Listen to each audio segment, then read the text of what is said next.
So how much do you know about the biggest global health problems affecting our world? Most of us are familiar with the plight of HIV, TB, malaria. Some of you might have even given money towards these causes. But there's a big global health problem that doesn't really receive the recognition that it deserves, and that's anemia, caused by a lack of iron in the diet. And more than 2 billion people on this planet are anemic, largely women of reproductive age and their children. Anemia has serious consequences for human health and socioeconomic development. If a woman is anemic during pregnancy, she's at increased risk of hemorrhage during childbirth. Her children have increased susceptibility to infection. They have deficits in mental and physical development, and it leads to decreased energy capacity in adults. In fact, hundreds of billions of dollars are lost every single year as a direct result of anemia in the workplace. The standard treatment for anemia is iron supplements, either in the form of pills or powders that usually need to be taken every single day. And they're not without their consequences. There's many side effects, and people tend not to like taking iron supplements, and as a result, compliance is typically quite low. In addition, they're often quite expensive and far out of reach for hundreds of millions of people that need them the most. And so I've devoted my adult life to trying to change that, to trying to make treatment as accessible as possible around the world. After finishing my undergraduate degree in health science in Canada, I took a bold step, and I moved to Cambodia. I packed my dorm room up into a suitcase, and I traveled 14,000 kilometers to the hot, dusty, and crowded streets of Phnom Penh, the capital of Cambodia. I quickly moved to a remote rural village. There were about 800 people that lived in my village, and almost all of them subsisted on rice farming or fishing in the lakes and rivers that dotted the landscape. I moved into a typical Cambodian hut, much like the one shown here. It was raised off the ground about 10 feet with a simple slatted bamboo floor and walls and a tin roof that roared when the rain fell. I was the only foreigner to live in my village. I was the only English speaker, the only one with an education past grade 9, and I was the only health professional that had ever stepped foot in the area. My job at the time was to screen for anemia and treat parasitic infections as I came across them. Every day after working in the villages, I used to come home and I'd quickly bathe in the river, eat a simple Cambodian meal of fish and rice, and then escape as quickly as possible to the confines of my bug net. The mosquitoes in Cambodia were truly atrocious, and I come from Canada. I mean, I know bugs. But there was no way to describe it. So I typically spent 7 p.m. until 7 a.m. beneath that bug net. I brought an iPod with me to Cambodia, and this is back in the day. They didn't last very long, and I only had about 30 minutes each and every night, no more and no less, to listen to some music and get a little bit of an escape from reality.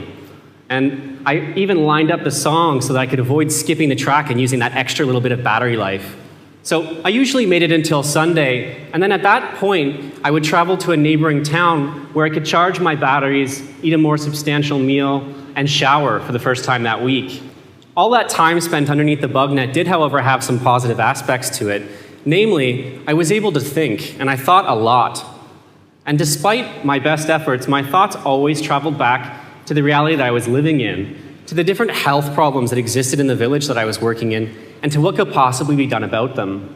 So as I mentioned, my goal at the time was to look at how common, how prevalent anemia is in those communities.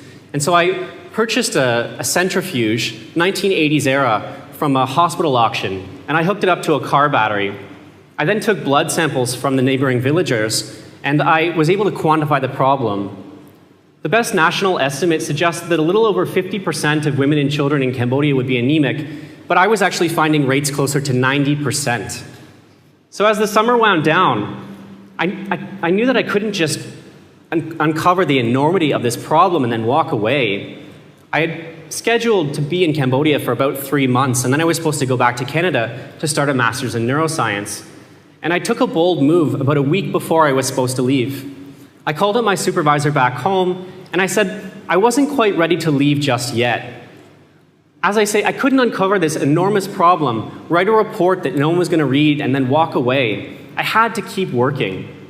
And to my surprise, my advisor was actually very supportive of the project and actually encouraged me to ditch those rat-based experiments in the lab that I had no interest in doing anyways. I mean, we both knew it. and to stay in Cambodia and to try to find a solution.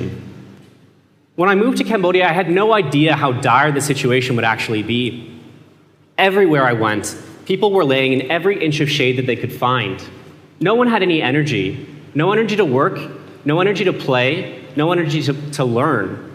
And iron is essential in the development of the human brain and body. And what I found was that the children who were raised anemic had no ability to sit in school and concentrate. The other hidden consequences of anemia were a little bit harder to appreciate at first, but I did uncover them over time.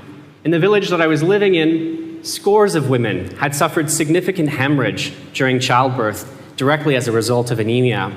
A handful of people in the neighboring area had even died. In science, we often learn that the simplest answer is the best, but that concept tends to get forgotten in real life. And so I charged myself and those around me with finding a solution to the problem, a simple solution, one that would be cost-effective, one that would be environmentally sustainable, and one that would be accessible to even the most remote rural villagers. And so I began poring over medical journals, and eventually I had a breakthrough one day.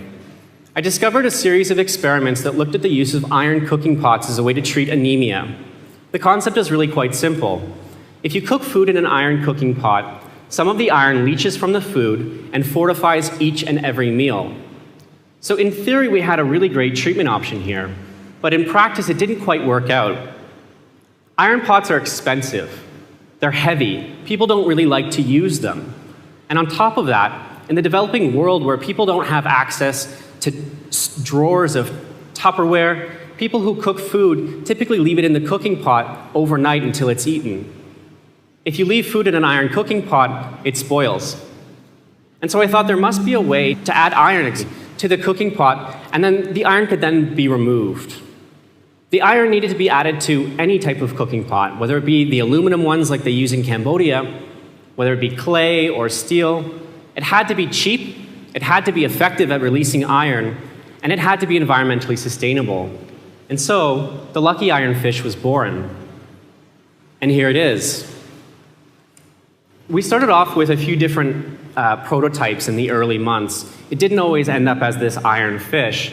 First, we started off with an iron bar, a plain iron bar. And it did tick all the boxes. It was cheap and it was effective. It did release lots of iron, except there were huge problems with it. Everywhere I went, different families had found some use for it, just not in the cooking pots. People were using it as a doorstop, as a paperweight, even to prop up a table with a broken leg. I mean, I saw everything. So then I moved on to a disc, something that was a little bit more attractive, maybe ease some concerns that the iron bar might harm people's cooking pots, but it still didn't really make sense. So, next idea, how about a lotus flower? Lotus flowers are something that are commonly seen all over Cambodia. They're associated with different Buddhist scriptures and with spirituality, and so it sort of made more sense in the cultural context. Of course, it didn't make any sense at all when it comes to cooking. You wouldn't put a flower in a cooking pot. It's the next idea. Finally, fish sprang to mind. Cambodia is a country that relies entirely on fish. The mighty Mekong River that dominates the countryside provides a livelihood and food source for millions of people. Fish is typically eaten at almost every meal, certainly every day, and the underlying flavor to almost all Cambodian dishes is a type of fish paste called prahok. So it's essentially made by taking sardines and grinding them up, heavily salting it, and then laying it in the sun for days to weeks on end in order to ferment and acquire this distinctive flavor. I'm sure you can imagine it's an acquired taste. And so I knew that fish made more sense. And interestingly, fish in Cambodia also are associated with luck. And I finally had something. So I tried a few different iterations of the fish design. The first was too big, the second was too bulky. The third, well, it was a little bit ugly. And so we had to keep reeling and changing the design over and over. And eventually we landed on this particular species of fish that's called tricantrop in local dialect. We slapped a cartoon-like smile on the fish, and we had an instant success. Understanding the human link here was key to solving this problem. Scientists often work in silos, and we tend to forget why we're doing what we're doing and how it impacts people's lives. And we needed to have a detailed understanding of nutrition, of anthropology, of public health, and of medicine, all within the Cambodian context to solve this problem. We had to embrace the complexity of the problem. So the iron fish are made using locally available scrap iron, essentially old car parts. By using these scrap materials, we're confident that we're able to produce a product that's environmentally sustainable. We produce these locally in Cambodia, and by doing so, we also contribute to a fledgling economic development of the country. We could have farmed this out to different companies throughout Asia that maybe had a little bit more experience, but it didn't make sense. It didn't contribute anything to Cambodia if we did that. Now, ascorbic acid, or vitamin C as it's more commonly known, is a well-known enhancer of iron absorption. You see, our bodies are actually miraculous in their ability to regulate how much iron is taken in and how much is expelled.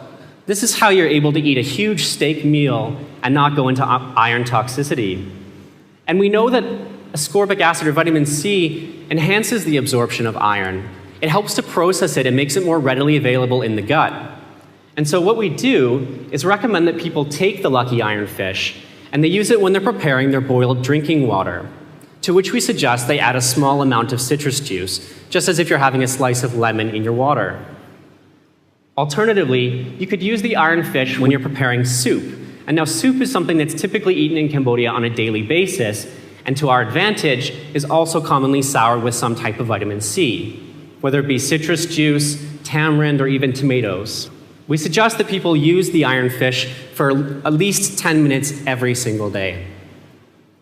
So to make sure that the iron fish actually worked, we had to subject them to a battery of tests. First, we needed to make sure that they didn't contain any heavy metal contaminants. After we were confident that we weren't going to do more harm than good, we needed to see how much iron was actually going to be released from the iron fish. And so I took a batch of them back to my research lab in Canada, and I prepared several different varieties of soup and water, and then I subjected that to metal analysis to see how much iron was actually being released. And the results were absolutely astounding. We calculated that by consuming just 1 liter of boiled drinking water or soup every day, a person could meet just 75% of their iron requirements. And that's not taking into account any of the iron that might be in the food to begin with. So theoretically, we had an effective solution, but we still had to test to see whether people would accept it. Discoveries are made all the time that promise to save the developing world. In practice, they usually fail. They're usually too technically complex, too expensive, or for one reason or another, people just don't accept it. And so we tested that out. We distributed iron fish, about 400 of them, to 5 different test communities. And we asked women to use them every single day when they were preparing their boiled water or their soup. We took blood samples on day 1 and then 3 months, every 3 months thereafter, in order to see how the body was responding to the iron that it was being presented. Now, I'll tell you, taking this blood was actually an exercise in patience and dedication. Cambodia is a relatively hot country. I'm sure you're all familiar with what that feels like. And we had to keep the blood as cool as possible. So we had to travel around with big coolers of ice. We also had to make sure that we could get it to the lab for processing as soon as humanly possible. And so every day after traveling by boat or by road across these different villages taking blood samples, I had to then get on the back of a dirt bike with the blood strapped to my back and drive into the capital city and drop it off the lab for processing. And I did the same thing every single day. But the hard work did actually pay off. And in the end, I'm pleased to say that we ended up with a 2-fold reduction in the prevalence of anemia. And better still, we had an over 90% compliance.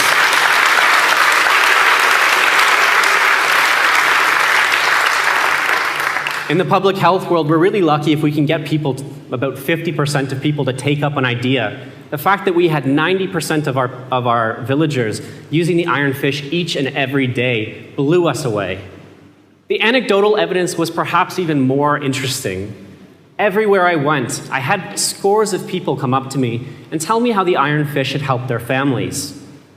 They talked about how they had more energy, how they didn't get headaches the same way anymore, they didn't feel dizzy. The women suggested that the children were growing up healthier, happier, stronger. It was as if I was reading a medical textbook and checking off each and every symptom of anemia. The fish truly were a success. Today, the ironfish are being produced at a mass scale, and we've just added a small little element to the design. We now have a small tracking number so that we can ensure that they're made of high quality, and we can keep track of when the different batches were made. The Lucky Ironfish project is now registered as a social venture in Cambodia, and we actually employ a team of Cambodian representatives who travel across villages, spreading word about the Lucky Ironfish, talking about nutrition, about anemia, and about all these different health consequences that can result. The ironfish are purchased nominally by those who can afford them, and they're given to those who can't.